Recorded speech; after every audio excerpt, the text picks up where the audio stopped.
বাড়ি গাড়ি কিছুই যাবে না সাথে, ৩.৫ হাত মাটি শেষ ঠিকানা। আমরা প্রতিদিনই দৌড়াচ্ছি কিসের জন্য জানেন?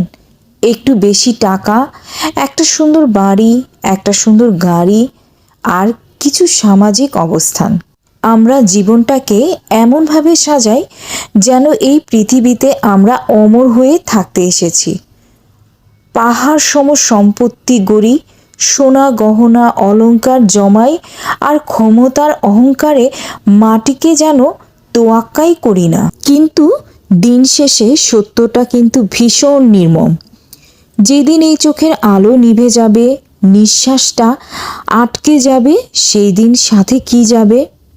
আপনার এত কষ্টের তৈরি বাড়ি, গ্যারেজ, দাঁড়িয়ে থাকার দামি গাড়ি, নাকি সিন্ধুকে তোলা রাখা দামি গহনা?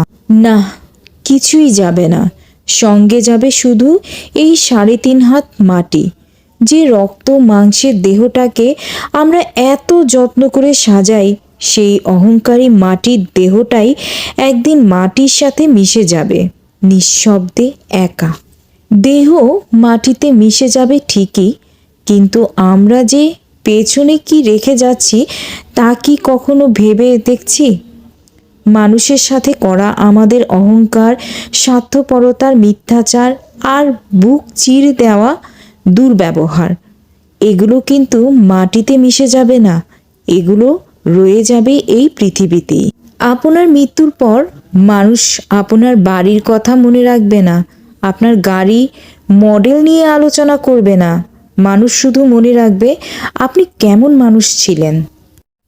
ভাই রে, অহংকার তো শয়তানের পোশাক। এই ৪ দিনের দুনিয়ায় কিসে এত অহংকার? কাউকে ছোট করে, কারো মন ভেঙে, কাউকে ঠকিয়ে নিজেকে কখনোই বড় ভাববেন না। যে মাটির উপর দিয়ে আজ আমরা এত দস্ত দিয়ে হেঁটে চলছি, কাল সেই মাটি আমাদের বুকের উপর চেপে বসবে। তাই সময় থাকতে নিজেকে শুধরে নিন। পার্থিব সম্পদের পেছনে না ছুটে মানুষ ভালোবাসতে শিখুন। কারো চোখে জলের কারণ না হয়ে কারো মুখের হাসির কারণ হন। কারণ জীবনটা খুবই ছোট, আর শেষ পরিণতিটা সবার জন্যই এক। মনে রাখবেন, গাড়ি বাড়ি টাকা পয়সা সবই মাটিতেই রয়ে যাবে, শুধু রয়ে যাবে আপনার ব্যবহার, আপনার মানবতা আর মানুষের দেওয়া ভালোবাসা বা অভিশাপ। আসুন অহংকার ছেড়ে মানুষ হিসাবে বাঁচতে শিখি।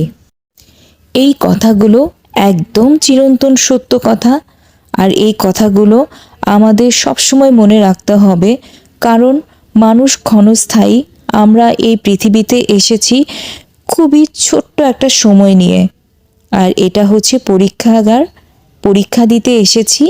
যে ভালো করবে সে তার ভালো ফল পাবে, আর যে খারাপ করবে তার রেজাল্টটাও খারাপ আসবে।